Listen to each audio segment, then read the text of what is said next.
Everybody says I should be seen, not heard.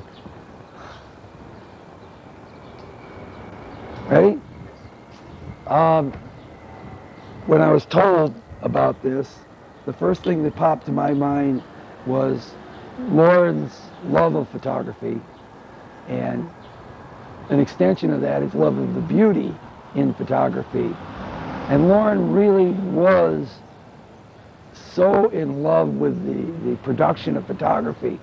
And I remember him taking me to the campus photo lab one night and showing me, because, you know, I never knew anything about photography, and as he pointed out, I would call them pictures, and he would say, they're not pictures, they're photographs. And he would show me how film was developed, and he'd become very animated and bounce around a totally dark room, putting things in and out of chemicals, brushing negatives, and showing me how putting your hands like this in an enlarger makes certain effects on photographic paper. And he just was amazing, dancing around this dark place, making photographs that, when he was all done with them, looked really, really good. And he'd look at them and go, yeah, fair, and toss it aside. So he really had a feeling for beauty.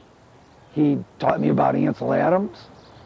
And he was, besides having a strong work ethic, he was generous, because some of the 62 vacations, I didn't have the money. Loren gave me the money. He said, I can't go, here's $100, go on vacation.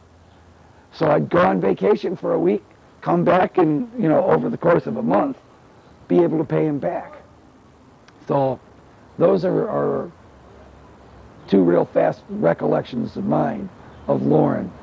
But he's a very passionate man about everything he did. Yeah, and